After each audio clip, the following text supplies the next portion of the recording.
இது சூப்பர் 60. இன்றைய நாளில் அறிய வேண்டிய அத்தனை செய்திகளையும் விறுவிறுப்பான தொகுப்பாக பார்க்கலாம். அந்த வகையில்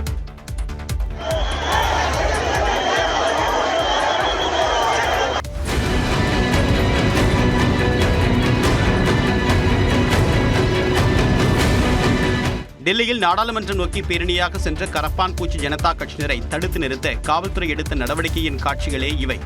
நீட் வினாத்தாள் முறைகேடு, வினாத்தாள் கசிவு உள்ளிட்ட விவகாரங்களுக்காக மத்திய கல்வி அமைச்சர் தர்மேந்திர பிரதான் பதவி விலக கோரி டெல்லி ஜந்தர் மந்தரில் கரப்பான் பூச்சி ஜனதா கட்சியினர் போராட்டம் நடத்தி வருகின்றனர். நாடாளுமன்ற மழைக்கால கூட்டத்தொடர் தொடங்கியிருக்கக்கூடிய நிலையில் நேற்று அவர்கள் நாடாளுமன்றம் நோக்கி பேரணியாக செல்ல முயன்றனர். ஜந்தர் மந்தரிலேயே அவர்களை காவல்துறையினர் தடுத்த நிலையிலும் தடையை மீறி அவர்கள் முன்னேறினர். இதையடுத்து அவர்கள் மீது காவல்துறையினர் தடியடி நடத்தினர்.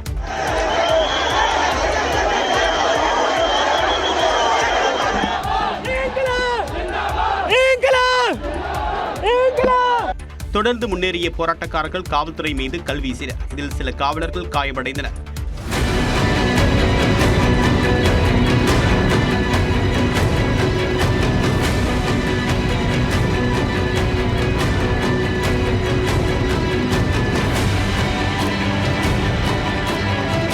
பிறகு போராட்டக்காரர்கள் மீது காவல்துறையினர் கண்ணீர் புகைகுண்டு வீசினர்.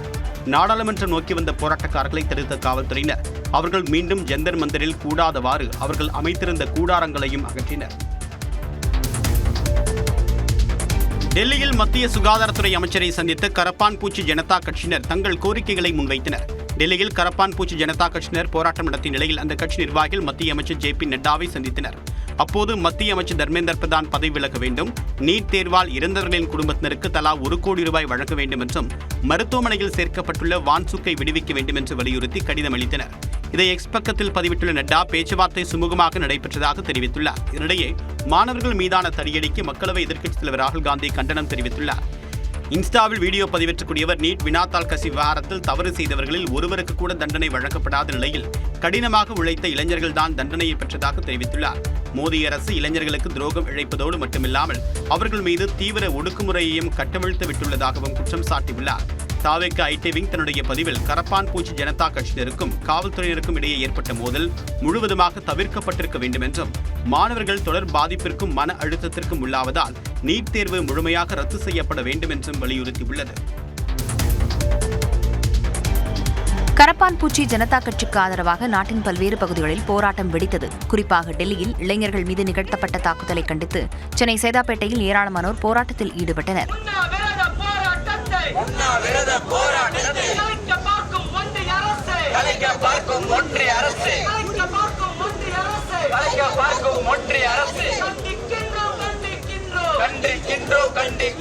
தெலங்கானா மாநிலம் ஹைதராபாத்தில் காங்கிரஸ் கட்சியினர் தீப்பந்தத்துடன் பேரணியாக சென்றனர்.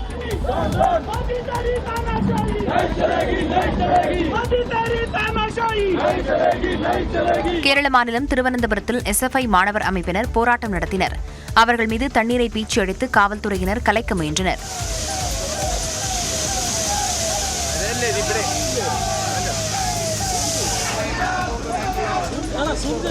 புதுச்சேரியிலும் SFI மாணவர் அமைப்பினர் தீப்பந்தம் ஏந்தி கண்டன ஆர்ப்பாட்டம் நடத்தினர்.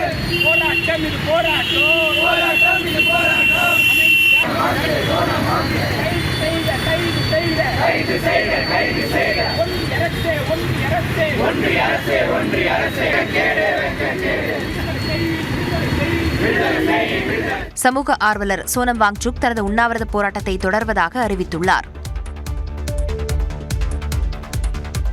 சென்னை மாநகரில் உருவாகும் மக்கும் குப்பைகளை முழுவதுமாக எரிவாயு மற்றும் உரமாக மாற்ற வேண்டும் என முதலமைச்சர் விஜய் உத்தரவிட்டுள்ளார். சென்னை மாநகராட்சியின் சார்பில் பொது தனியார் பங்களிப்புடன் செயல்பட்டு வரும் சேத்துப்பட்டு உயிரி எரிவாயு ஆலையை நேரில் பார்வையிட்டு ஆய்வு செய்தார்.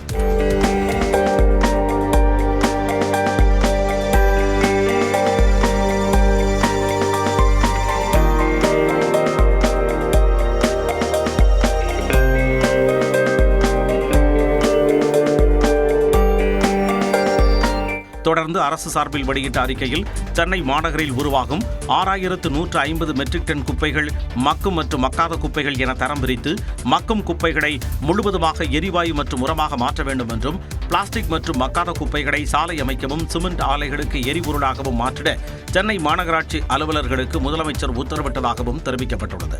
தமிழ்நாட்டில் உள்ள அனைத்து நகர்ப்புற உள்ளாட்சிகளிலும் குப்பைகளை அகற்றுதலை அறிவியல் பூர்வமாக மேற்கொள்ள வேண்டும் என்றும் இதற்கான காலக்கெடு நிர்ணயித்து முடித்திடவும் முதலமைச்சர் அறிவுறுத்தினார். கைது செய்யப்பட்ட விளாத்திக்குளம் திமுக எம்எல்ஏ மார்க்கண்டேயன் நீதிமன்ற காவலில் சிறையில் அடைக்கப்பட்டார். முதலமைச்சர் விஜயை அவதூறாக பேசிய வழக்கில் விளாத்திகுளம் திமுக எம்எல்ஏ மார்க்கண்டேயன் கைது செய்யப்பட்டார். தூத்துக்குடி மாவட்டம் கோவில்பட்டியில் நடைபெற்ற பொதுக்கூட்டத்தில் பேசிய விளாத்திகுளம் திமுக எம்எல்ஏ மார்க்கண்டேயன் முதலமைச்சர் விஜய் குறித்து சர்ச்சைக்குரிய வகையில் பேசியதாக தெரிகிறது. இதுகுறித்து தூத்துக்குடி வடக்கு மாவட்ட தாவேகா செயலாளர் பாலசுப்ரமணியன் மாவட்ட காவல்துறை கண்காணிப்பாளரிடம் புகார் அளித்தார். அதன் அடிப்படையில் நேற்று காலை மார்க்கண்டேயனை காவல்துறையினர் விளாத்திகுளத்தில் கைது செய்தனர்.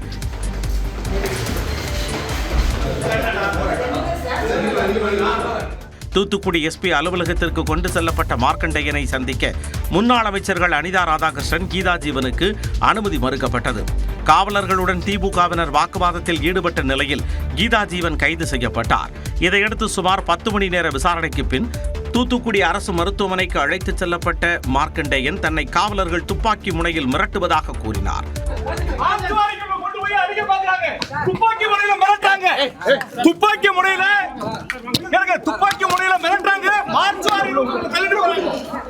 மார்க்கண்டேயன் கைதிற்கு கண்டனம் தெரிவித்துள்ள திமுக தலைவர் மு.க. ஸ்டாலின் அரசியல் விமர்சனங்களுக்கு மட்டும் அலறி துடித்து கைது செய்வது ஏன் என கேள்வி எழுப்பியுள்ளார்.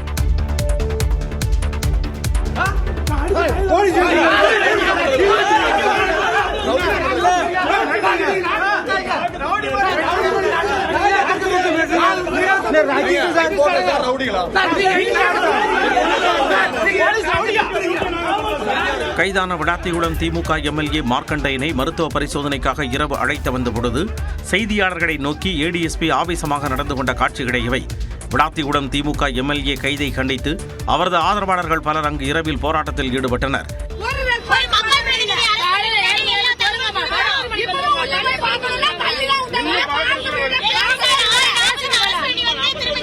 நம்முடைய ஆளுகின்ற ஆட்சியை பற்றியோ ஆளுகின்ற முதலமைச்சரை பற்றியோ எதுவுமே பேசக்கூடாது என்று கருத்துரிமைக்கே ஒரு தடங்கல், கட்டுப்பாடு, பூட்டு போடப்படுகிறது அப்படின்றது நான் வன்மையா இந்த அரசின் மீது குற்றச்சாட்டு வைக்கிறேன்.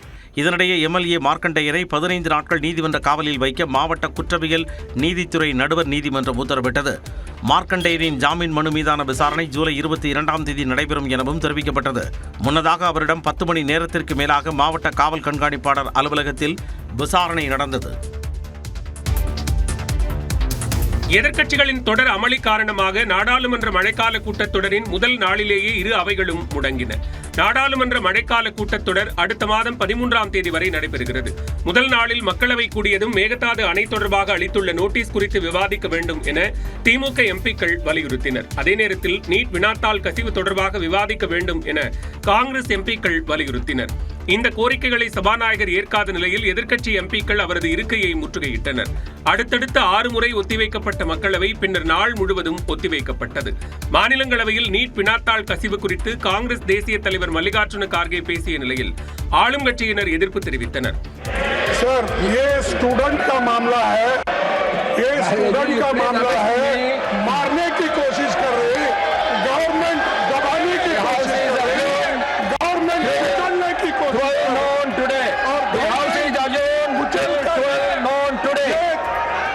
இதனையடுத்து அவையை குடியரசு துணைத் தலைவர் சி.பி. ராதாகிருஷ்ணன் ஒத்திவைத்தார். தொடர்ந்து அவை கூடிய போதும் அமளி நீடித்ததால் 5 முறை ஒத்திவைக்கப்பட்டு பின்னர் நாள் முழுவதும் ஒத்திவைக்கப்பட்டது.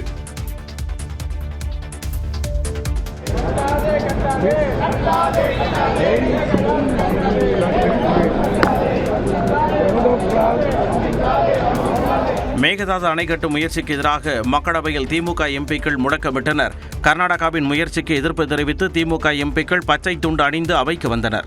மேகதாது அணை விவகாரம் தொடர்பாக விவாதம் நடத்த கோரி அவர்கள் முழக்கமிட்டனர். பின்னர் செய்தியாளர்களை சந்தித்த திமுக எம்பி டி.ஆர். பாலு, கர்நாடகாவின் இந்த முயற்சி நீதிமன்ற உத்தரவுக்கு எதிரானது என்றார். அவங்களுக்கு தேவைப்படுறது 5 டிஎம்சி வாட்டர் தண்ணீர் பெங்களூருக்கு தேவை அப்படின்னு சொல்கிறாங்க. 5 டிஎம்சி வேணும்னு சொன்னால் அங்கே கர்நாடகாவில் இருக்கிற அணையிலேருந்து எதுலேருந்து வேணும் எடுத்துக்கலாம். ஆனால் அவங்களுக்கு அது இல்லாமல் டோட்டலாக 61.70 டிஎம்சி கொள்ளளவு கொண்ட மிகப்பெரிய அணையை கட்டுவதற்கு அவங்க முயற்சிக்கிறாங்க. அது மாதிரி செய்யக்கூடாது. ஆக்சுவலாக இது வந்து இன்டர்ஸ்டேட் வாட்டர் டிஸ்பியூட் ஆக்ட் 1956 பிரகாரம் இந்த மாதிரி ஒரு அணையை கட்டுவதற்கு லோயர் ரைப்பேரியன் இன்ட்ரெஸ்ட்டுக்கு எதிராக கட்டுறதுக்கு அதில் வந்து தடை இருக்குது. அது மாதிரி செய்யக்கூடாது. இட் இஸ் எகென்ஸ்ட் த லா. தமிழ்நாட்டில் திமுக காங்கிரஸ் கூட்டணி முறிந்த நிலையில் நாடாளுமன்றத்தில் தங்களின் இருக்கைகளை மாற்றித் தர வேண்டுமென திமுக நாடாளுமன்ற குழு தலைவர் கனிமொழி சபாநாயகரிடம் கோரிக்கை வைத்திருந்தார். அதன்படி திமுக எம்பிக்களின் இருக்கைகள் மாற்றப்பட்டன. இந்தியாவில் டெங்கு காய்ச்சலுக்கான தடுப்பூசியை விற்பனை செய்வதற்கு மத்திய அரசு அனுமதி வழங்கியுள்ளது. கொசுக்களால் பரவக்கூடிய டெங்கு காய்ச்சலால் இந்தியாவில் பலர் பாதிக்கப்பட்டு வருகின்றனர். சில நேரங்களில் உயிரிழப்புகளும் நிகழ்கின்றன. இந்த சூழ்நிலையில் ஜப்பானை சேர்ந்த டகேடா பயோ பார்மசூட்டிகல்ஸ் நிறுவனத்தின் டெங்கு தடுப்பூசியை இந்தியாவில் விற்பனை செய்ய இந்திய மருந்து தர கட்டுப்பாட்டு அமைப்பு அனுமதி வழங்கியுள்ளது. இதன்படி 4 வயது முதல் 60 வயது வரையிலானவர்களுக்கு செலுத்தலாம்.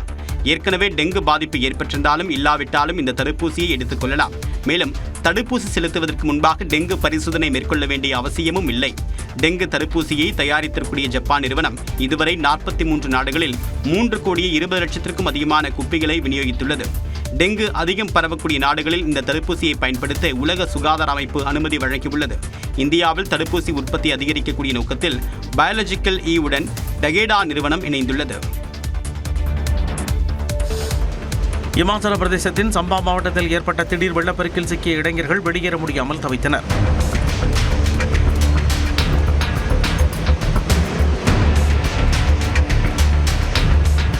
பாங்கி பள்ளத்தாக்கில் வெள்ளத்தில் சிக்கிய தொழிலாளர்கள் பாதுகாப்பாக மீட்கப்பட்டனர்.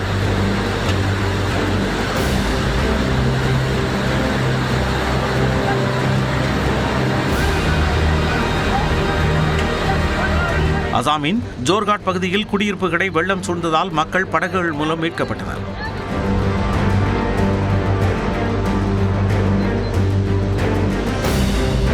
உத்தராகண்ட் மாநிலத்தின் கேதார்நாத் சாலையில் ஏற்பட்ட நிலச்சரிவால் வாகனங்கள் அணிவகுத்து நின்றன.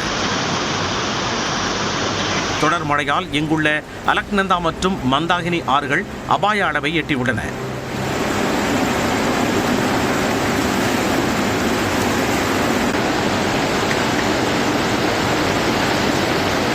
மேற்கு வங்க மாநிலத்திலும் பரவலாக கனமழை தொடர்ந்தது. தலைநகர் கொல்கத்தா வெள்ளக்காடாக காட்சியளித்தது.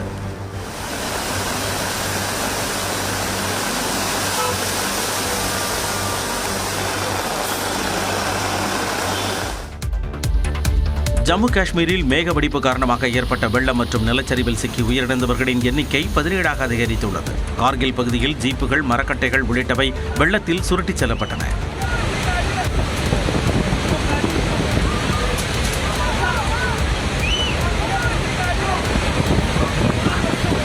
மெந்தர் பகுதியில் கடுமையான காட்டாற்று வெள்ளம் ஏற்பட்டது.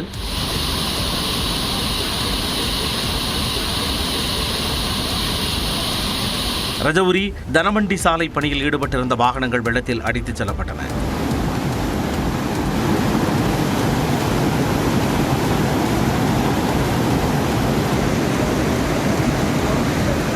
ரஜௌரி மாவட்டம் நவ்ஷேரா பகுதியில் ஏற்பட்ட காட்டாற்று வெள்ளத்தில் சிக்கி உயிரிழந்தவர்களின் உடல்களை இராணுவத்தினர் மீட்டனர்.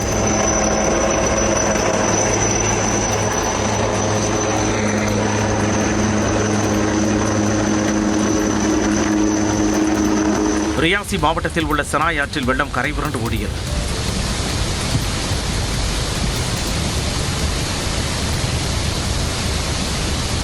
ஸ்ரீநகரின் பல்வேறு பகுதிகளை வெள்ள நீர் சூழ்ந்ததால் வாகன ஓட்டிகள் அவதியடைந்தனர்.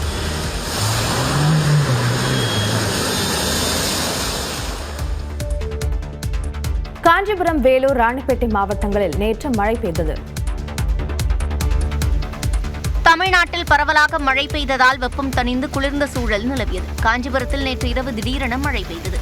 ஓரிக்கை, செவிலிமேடு, ஸ்ரீபெரும்புதூர், ஒரகடம், வாலாஜாபாத், உத்தரமேரூர் உள்ளிட்ட பல்வேறு இடங்களில் கனமழை பெய்ததால் குளிர்ந்த காற்று வீசியது.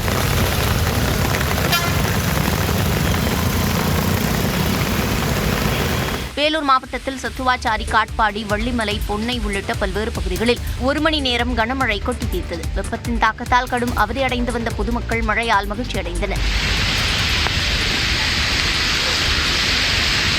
ராணிப்பேட்டை மாவட்டத்தில் ஆற்காடு, அரக்கோணம், காவேரிப்பாக்கம், நெமிலி, வாலாஜாப்பேட்டை, கலவை, சோளிங்கர், அரக்கோணம் உள்ளிட்ட பகுதிகளில் சுமார் 1 மணி நேரம் மழை பெய்தது.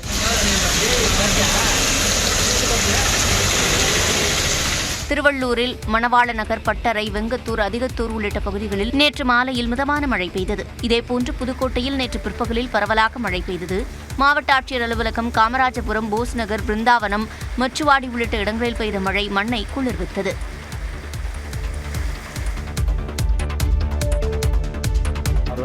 முகேஷிட்டே கொடுத்துருவேன் செலவு காட்டுனாரு. நீங்க வந்து தேர் முடிக்கிட்டு வர்றீங்களா, வாங்கிக்கிறீங்களா? 5000 ரூபாய் கொடுக்கவே திருப்பி கொடுக்குறீங்கிறாங்க சார். முகேஷ் கொடுத்துட்டுருங்க, வேணாம் நாராஜ் அப்படிங்கிறாரு. தயவு செஞ்சு தேர் முட்டிக்கிட்டு மட்டும் வாங்க, வந்து வாங்கிட்டு மட்டும் போயிருங்க. அவர் அங்கேதான் நிக்கிறாரு, அவர் போயிட்டாரு, எங்க கடையில கொடுத்துட்டு போயிட்டாரு. அந்த கடையில நிக்கிற வந்து வாங்கிங்க சார். இல்லைங்க சார், வாங்க காசு அவர் வச்சுட்டுங்க. முகேஷ் தயவு செஞ்சு ஒரு அதிகாரி சொல்றாருன்னா அவர் நம்ம எதிர்த்து பேச முடியாது. பொள்ளாச்சியில் விசாரணைக்கு வந்தவரிடம் வாங்கிய பணத்தை காவல் உதவி ஆய்வாளரின் சார்பாக திரும்ப பெற்றுக் கொள்ளுமாறு தலைமை காவலர் பேசும் ஆடியோ வெளியாகியுள்ளது. கோவை மாவட்டம் பொள்ளாச்சி பகுதியைச் சேர்ந்த முகேஷ் என்பவர் திருமணத்தை மீறிய உறவில் இருந்ததால் அவருக்கு மனைவியுடன் பிரச்சனை ஏற்பட்டுள்ளது. இது தொடர்பான விசாரணையின் போது கிழக்கு காவல் நிலைய உதவி ஆய்வாளர் ஜான்சன் என்பவர் முகேஷை மிரட்டியதுடன் 5000 ரூபாய் லஞ்சமாக பெற்றதாக தெரிகிறது. லஞ்சம் பெற்ற தகவல் வெளியே வர சிறிது நேரத்தில் முகேஷை தொலைபேசியில் அழைத்த தலைமை காவலர் நாகராஜன் பணத்தை திரும்ப பெற்றுக் கொள்ளுமாறு பேசியுள்ளார். அமௌண்ட் மட்டும் சார் உங்ககிட்ட கொடுக்க சொன்னாரு. சரிங்க சார். அவர் வேண்டாம்டா, முகேஷிட்டே கொடுத்துருவேன் செலவு காட்டுனாரு. நீங்க வந்து தேர் முடிக்கிட்டு வர்றீங்களா, வாங்கிக்கிறீங்களா? சார் இல்லைங்க சார், வாங்க காசு அவர் வச்சுட்டுங்க. ஆனா நான் வந்து யாரையும் 10 விஷயம் ஏமாற்றவும் இல்ல, யார்கிட்டையும் 10 விஷயம் கேட்கவும் இல்ல. என்னை தான் என்னை ஏமாத்திருக்கிறாங்க. சரிங்களா? இந்த ஆடியோ வெளியான நிலையில் உதவி ஆய்வாளர் ஜான்சன், தலைமை காவலர் நாகராஜன் ஆகியோரை ஆயுதப்படைக்கு மாற்றி காவல் கண்காணிப்பாளர் பவன்குமார் ரெட்டி நடவடிக்கை எடுத்துள்ளார். ஈரோடு மாவட்டம் பவானி அருகே பிறந்து 14 மணி நேரமே ஆன பச்சிளம் பெண் குழந்தையை கழுத்தை நெரித்து கொலை செய்த பாட்டியை காவலர்கள் கைது செய்தனர். எடப்பாடியை சேர்ந்த பிரியதர்ஷினிக்கு கடந்த 18ஆம் தேதி பவானியில் உள்ள தனியார் மருத்துவமனையில் பெண் குழந்தை பிறந்தது. ஆனால் சில மணி நேரங்களிலேயே குழந்தை மர்மமான முறையில் உயிரிழந்தது. குழந்தையின் உடலை கைப்பற்றி பிரேத பரிசோதனைக்கு காவலர்கள் அனுப்பினர். மருத்துவ அறிக்கையில் கழுத்து நெரிக்கப்பட்டு குழந்தை கொலை செய்யப்பட்டிருப்பது உறுதி செய்யப்பட்டதை அடுத்து விசாரணையை தீவிரப்படுத்தினர். பிரியதர்ஷினியின் தாய் தங்கமணியிடம் நடத்தப்பட்ட விசாரணையில் தனது மகளுக்கு ஏற்கனவே 4 வயதில் பெண் குழந்தை இருந்த நிலையில் மருமகன் மது போதைக்கு அடிமையாக்கி குடும்பத்தை கவனிக்காமல் இருந்து வருவதாக தெரிவித்துள்ளார். இந்த முறையும் பெண் குழந்தை பிறந்ததால் 2 பெண் குழந்தைகளை வளர்க்க முடியாது என கருதி குழந்தையை கழுத்தை நெரித்து கொலை செய்ததாக வாக்குமூலம் கொடுத்துள்ளார். இதையடுத்து பேத்தியை கொலை செய்ததாக தங்கமணியை பவானி காவலர்கள் கைது செய்தனர். ஸோ இன்றைக்கி முதல் கட்டமாக இது சம்மந்தப்பட்ட அனைத்து வல்லுநர்கள் மற்றும் வழக்கறிஞர்கள் இதில் 15 வருடத்துக்கு மேலே இந்த வழக்கில் போராட்டம் நடத்தி வரும் சட்ட போராட்டம் நடத்தி வரும் வழக்கறிஞர்கள் அனைவரிடமும் சேர்ந்து ஆலோசிக்கப்பட்டது. இன்னும் ஒரு வாரம் 10 நாளுக்குள்ள என்னென்ன நடவடிக்கை எடுக்க போகிறோன்றதை வெளியிடப்படும். மேகதாது விவகாரம் தொடர்பாக அமைச்சர் நிர்மல்குமார் அளித்த பேட்டிதான் இது. தலைமை செயலகத்தில் செய்தியாளர் பேசியவர் மின் கணக்கீடு தொடர்பான புகாருக்கும் விளக்கம் அளித்தார். ஒரு சில இடத்துல அந்த ரீடிங் இருக்கிறவங்க தவறு செய்திருக்காங்க என்னன்னு சொல்லி பார்க்கறதுக்கு வேலிடேட் பண்ணியிருக்கோம். அங்கேயும் தெளிவாக சொல்லியிருக்கேன், யாராவது அசஸ்மெண்ட் எடுக்கிறவங்க, ஏன்னா அசஸரில் நம்ம ஷார்ட்டேஜ் இருக்குது. அசஸரில் இன்றைக்கி வந்து 5500 பேர் இருக்க வேண்டிய இடத்துல 800 பேர் தான் இருக்காங்க. ஸோ அசஸரில் ஷார்ட்டேஜ் இருக்குது. அந்த மாதிரி யாராவது தவறுதலாக எடுத்திருக்கும் பட்சத்தில் அவர் மீது நடவடிக்கை எடுக்கவும் நம்ம உத்தரவிட்டு சொல்லியிருக்கோம்.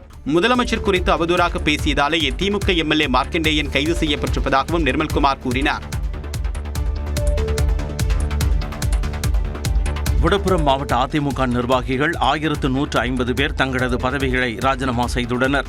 தாவேகா அரசுக்கு முன்னாள் அமைச்சர் சி.வி. சண்முகம் ஆதரவு அளித்த நிலையில் அவரது கட்சி பதவியை அதிமுக பொதுச் செயலாளர் எடப்பாடி பழனிசாமி பறித்தார்.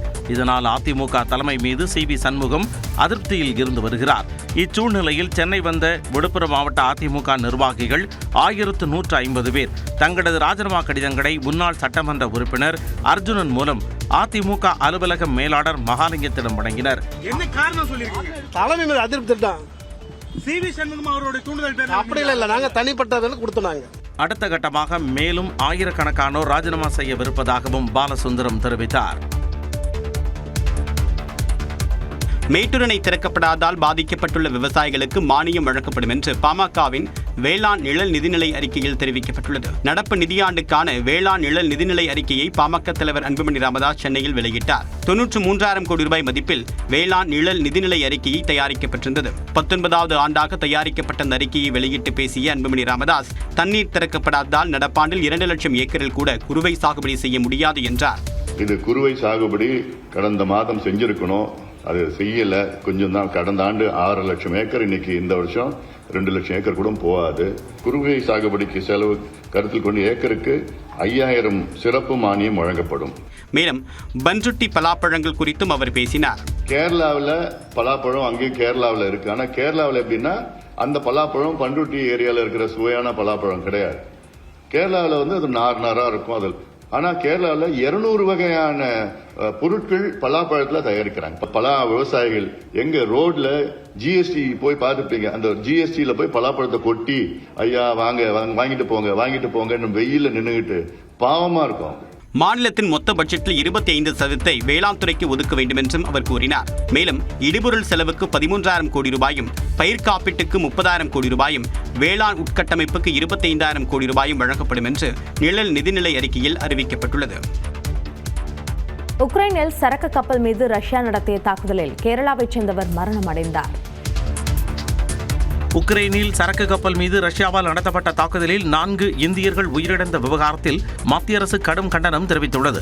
2022ஆம் ஆண்டு முதல் ரஷ்யா மற்றும் உக்ரைன் இடையே மோதல் நிலவி வரும் நிலையில் இரு நாடுகளும் மாறி மாறி தாக்குதல் நடத்தி வருகின்றன. இந்நிலையில் நேற்று முன்தினம் உக்ரைனின் ஒடேசா நகரில் இருந்து சோளம் ஏற்றிக் கொண்டு புறப்பட்ட சரக்கு கப்பலான MV கோல்டன் லியோ மீது ஏவுகணை மூலம் ரஷ்யா தாக்குதல் நடத்தியதாக கூறப்படுகிறது.